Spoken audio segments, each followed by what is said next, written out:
Hello everyone.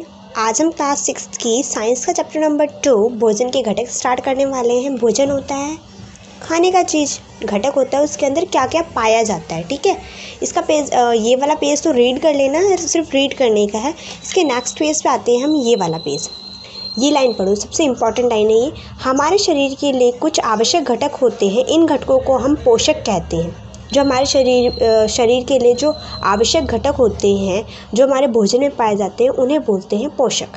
हमारे भोजन के मुख्य पोषक क्या है, मतलब कि हमारे भोजन में मुख्य क्या रूप से क्या पाया जाता है और हमें क्या खाना चाहिए, मतलब कि जैसे कि जिसके अंदर कार्बोहाइड्रेट हो, प्रोटीन हो, वसा, विटामिन तथा खनिज लवण। क्वेश्चन आ सकता है पोषक किसे कहते हैं तथा हमारे भोजन के लिए मुख्य पोषक कौन कौन से हैं। तो तुम लिख देना, हमारे शरीर के लिए कुछ आवश्यक घटक होते हैं, इन घटकों को हम पोषक कहते हैं। ये पोषक का डेफिनेशन हो गया। और पूछा अगला क्वेश्चन ये पूछा है, हमारे भोजन में मुख्य पोषक तत्व कौन कौन से पाए जाते हैं। तो लिख दोगे, हमारे भोजन में मुख्य पोषक तत्व पाए जाते हैं कार्बोहाइड्रेट, प्रोटीन, वसा, विटामिन तथा खनिज लवण। खनिज लवण हो गया, लवण मीन्स नमक। ओके, इसके अतिरिक्त हमारे भोजन में रुक्षांश तथा जल भी शामिल है, मतलब रुक्षांश भी होता है और जल भी हमारे भोजन में शामिल होता है, जिनकी हमारे शरीर को आवश्यकता होती है।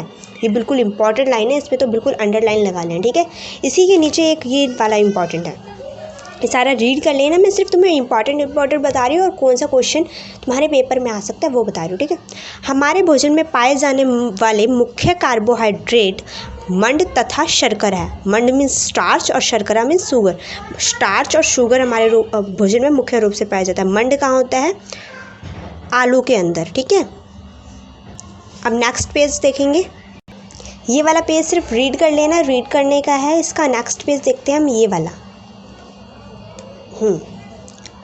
हमने 3 पोषकों कार्बोहाइड्रेट, प्रोटीन तथा वसा के लिए खाद्य पदार्थों का परीक्षण किया। जो अभी मैं बोल रही थी ना, ये वाला रीड कर लेना, उसके अंदर ये सारा मिल जाएगा। ठीक है, विटामिन तथा खनिज लवण जैसे अन्य पोषक भी हमारे विभिन्न खाद्य पदार्थों में उपस्थित रहते हैं।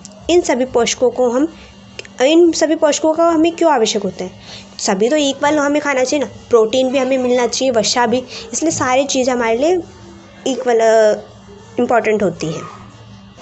अगला तुम्हारा ये क्वेश्चन आ सकता है, कार्बोहाइड्रेट के कोई 3 स्रोत लिखिए। तुम लिख देना, फिर मक्का, आम, तरबूज, ये सारा याद कर लेना। ठीक है, और फिर ये आ सकता है, वसा के कुछ स्रोत लिखिए जो पादपों से प्राप्त होते हैं, और दूसरा स्रोत लिखिए जो जंतुओं से प्राप्त होते हैं। पादप में पौधों से मिलते हैं, जंतु में जानवरों से मिलते हैं। पादप के 2 स्रोत लिखिए बोलेंगे, वसा के कुछ ऐसे स्रोत लिखिए जो पादपों से प्राप्त होते हैं। तो लिख देना तुम गिरी, तिल, मूंगफली। ठीक है, और वसा के कुछ ऐसे स्रोत लिखिए जो जंतु से प्राप्त होते हैं। अंडे, क्रीम, मक्खन, दूध इत्यादि लिख दोगे। ओके, अब नेक्स्ट पेज देखते हैं हम। नेक्स्ट पेज ये है, प्रोटीन के कुछ स्रोत लिखिए जो पादपों से प्राप्त होते हैं, और प्रोटीन के कुछ ऐसे स्रोत भी लिखिए जो जंतु से प्राप्त होते हैं। प्रोटीन के कुछ स्रोत क्या है जो पादपों से प्राप्त होते हैं, वो है मटर, सोयाबीन, राजमा। ठीक है, और जंतु से जो प्राप्त होते हैं वो हैं अंडे, पनीर, मछली, मांस, दूध इत्यादि। ओके, अब इसी के नीचे देखो ये वाली लाइन, प्रोटीन की आवश्यकता शरीर की वृद्धि तथा स्वस्थ रहने के लिए होती है। प्रोटीन युक्त भोजन को प्राय शरीर वर्धक भोजन भी कहते हैं। शरीर वर्धक भोजन किसे कहते हैं, जिसमें प्रोटीन की आवश्यकता होती है और उससे शरीर में वृद्धि और तथा शरीर स्वस्थ रहता है। जो प्रोटीन युक्त भोजन होता है उन्हें बोलते हैं शरीर वर्धक भोजन। ठीक, अब विटामिन ए के कुछ स्रोत लिखिए, विटामिन बी के कुछ स्रोत लिखिए, विटामिन सी के कुछ स्रोत लिखिए, विटामिन डी के कुछ स्रोत लिखिए। ये चारों क्वेश्चन इंपॉर्टेंट है और बाकी जो बताया था मैंने वो सारे इंपॉर्टेंट है। ठीक है, अब यहाँ ये लाइन पढ़ना, विटामिन रोगों से हमारी शरीर की रक्षा करते हैं। विटामिन हमारी आँख, अस्थियों, दांत और मसूड़ों को स्वस्थ रखने में सहायता करते हैं। अब क्वेश्चन आ सकता है, विटामिन का कार्य लिखो। तो विटामिन का कार्य लिख देना, विटामिन रोगों से हमारे शरीर की रक्षा करने में मदद करते हैं। हमारी आँख, अस्थियों, दांत और मसूड़ों को स्वस्थ रखता है। विटामिन कई प्रकार के होते हैं। क्वेश्चन आ सकता है, विटामिन कितने प्रकार के होते हैं, तो तुम याद कर लेना, विटामिन 6 प्रकार के होते हैं। Vitamin A, vitamin B, vitamin C, vitamin D, vitamin E, vitamin K. ठीक है, विटामिन बी कॉम्प्लेक्स कहते हैं, विटामिन बी को कॉम्प्लेक्स कहते हैं। ठीक है, हमारे शरीर के सभी प्रकार के विटामिन, ये विटामिन बी कॉम्प्लेक्स वाला तो हमने पढ़ लिया था। फिर ये पढ़ते हैं, vitamin A vitamin A C D का कार्य लिखो। ये क्वेश्चन आ सकता है तो लिखोगे तुम विटामिन ए का कार्य हमारी त्वचा तथा आँखों को स्वस्थ रखता है। विटामिन सी का कार्य बहुत से रोगों से लड़ने में हमारी मदद करता है। विटामिन डी का कार्य हमारी अस्थियों और दांतों के लिए कैल्शियम का उपयोग करने में हमारी सहायता करता है। विटामिन ए सी डी का कार्य लिख लोगे ना, बहुत ईजी है, ये सब सारे इम्पॉर्टेंट हैं। ठीक है, इसे भी एक बार रीड आउट कर लेना, मुश्किल से आ जाता है, 1-2 क्वेश्चन आता है वरना ज़्यादा नहीं आता। ठीक है, ये सब भी रीड करने का है। फिर यहाँ आता है एक संतुलित आहार किसे कहते हैं। ठीक है, ये वाला क्वेश्चन, पूरे दिन में जो कुछ भी हम खाते हैं उसे आहार कहते हैं। मतलब जो भी हम खाना खाते हैं उसे बोलते हैं आहार। हमारे शरीर की वृद्धि और अच्छे स्वास्थ्य को बनाए रखने के लिए हमारे आहार में वे सभी पोषक तत्व उचित मात्रा में होने चाहिए जिनकी हमारे शरीर को आवश्यकता है।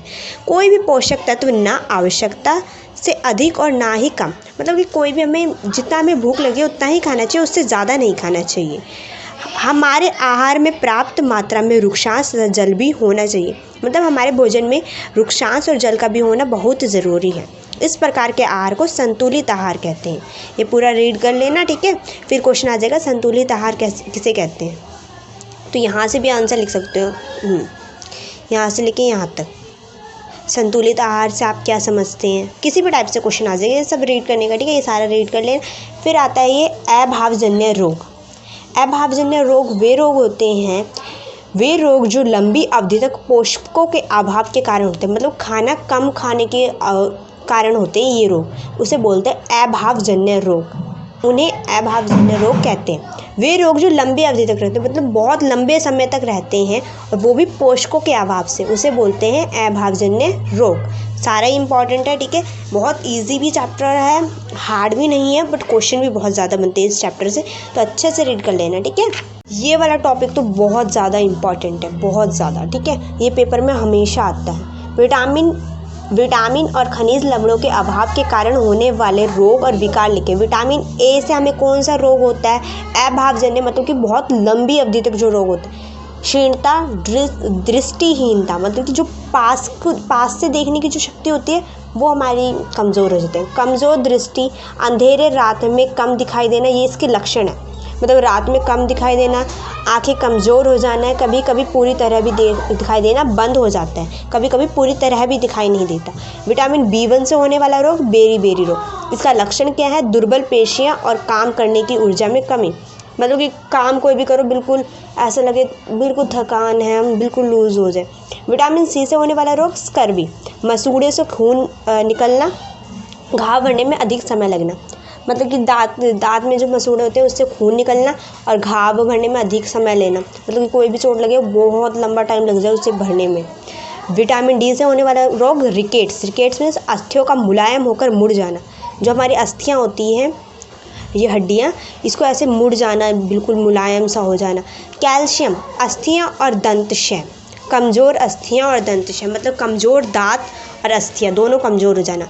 विटामिन D से आयोडीन, गेंघा या गाइटर, गर्दन की ग्रंथि का फूल जाना। गर्दन होता है उसमें जो ग्रंथि होती है वो फूल जाती हैं। बच्चों की मानसिक विकलांगता भी कमज़ोर हो जाती है। लोह से होने वाला रोग अरक्तता, कमज़ोरी महसूस होती है इसमें। ठीक है, ये बिल्कुल अच्छे से लर्न कर लेना, पूरा अच्छे से समझ आ गया चैप्टर। अब मैं इसके कुछ इंपॉर्टेंट क्वेश्चन बता देती हूँ तुम्हें। ये बहुत ज़्यादा इंपॉर्टेंट क्वेश्चन है, पार्ट 2 के भोजन के घटक के बहुत ज़्यादा इंपॉर्टेंट क्वेश्चन, महत्वपूर्ण प्रश्न।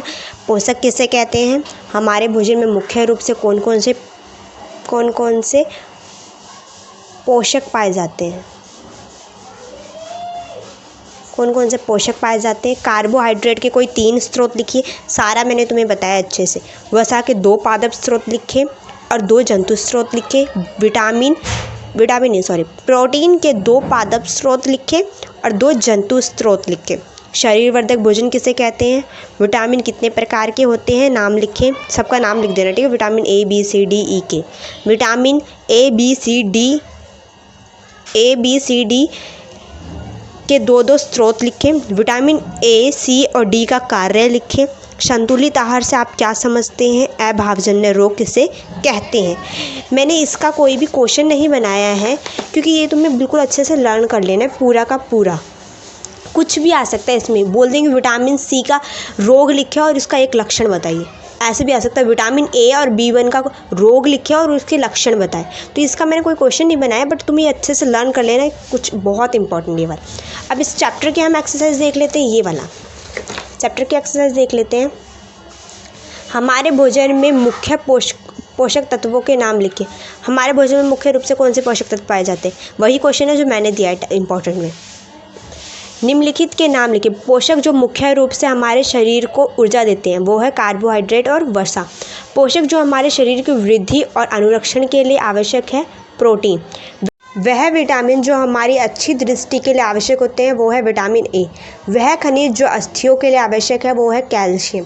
2 ऐसे खाद्य पदार्थों के नाम लिखे जिनमें निम्न पोषक प्रचुर मात्रा में उपलब्ध होते हैं। वसा किस में होता है, उसके 2 नाम लिखने। मंड किस में होता है, आहारी रेशे किस में होता है, और प्रोटीन किस में होता है, इसके 2 नाम लिखने। ठीक है, इनमें सही कथन पे सही का निशान लगाइए। केवल चावल खाने से हम अपने शरीर की पोषक आवश्यकताओं को पूरा कर सकते हैं? बिल्कुल रॉन्ग।